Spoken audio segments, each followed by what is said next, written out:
প্রাণীদের মানুষের প্রতি ভালোবাসা ও কৃতজ্ঞতা তো অনেক দেখেছেন, কিন্তু আমি নিশ্চিত আজকে যেই ঘটনার কথা আমি বলবো এরকম কথা আপনি কখনোই শোনেননি। টিকটকে রিসেন্টলি একটি ভিডিও খুব ভাইরাল হয়, যেখানে এক নারী প্রতিদিন তার জানালার পাশে আসা কাকেদের জন্য খাবার রেখে দিত। প্রতিদিন গুনে গুনে 5টা কাক এসে সেই খাবার খেত। তবে মজার ব্যাপার হচ্ছে, সেই খাবার খেয়ে তার বিনিময়ে মহিলার জানালার বাইরে সেই 5টি কাকই প্রতিদিন কিছু না কিছু রেখে যেত।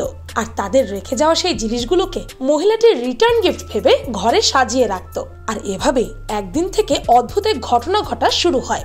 এবার আর আজে বাজে জিনিস নয়, খাবারের পরিবর্তে কাকগুলো মহিলাটির জানালার বাইরে কয়েন রেখে যেতে শুরু করে। হ্যাঁ, টাকা। মনে হচ্ছে যেন মানুষের সাথে থাকতে থাকতে কাকেরাও বুঝে গেছিল যে মানুষের যে কোনো কিছুই লেনদেন টাকা দিয়ে হয়। আর তাই হয়তো সেই 5টি কাক সারাদিন ঘোরাঘুরি করে কয়েন খুঁজে এনে এই মহিলার জানালায় রাখা খাবার খেয়ে বিনিময়ে টাকা দিয়ে যেত।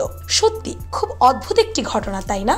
আর এই ঘটনাটি যদি ক্যামেরাবন্দি না করা হতো, তবে হয়তো কাকেদের আরো একটা বুদ্ধিমত্তা সম্পর্কে আমরা জানতেই পারতাম না। ভিডিওটি ভালো লাগলে আপনার ফ্রেন্ডস এন্ড ফ্যামিলির সাথে শেয়ার করতে পারেন। আর পিনিক পাই চ্যানেলকে সাবস্ক্রাইব করে বেল আইকনে অল নোটিফিকেশন অন করতে ভুলবেন না যেন। শুধুমাত্র এভাবেই পিনিক পাইয়ের প্রতিটি ভিডিওর নোটিফিকেশন আপনার কাছে পৌঁছে যাবে। আমি ফাল্গুনি, আজকের মতো পর্যন্তই। দেখা হচ্ছে পরের ভিডিওতে।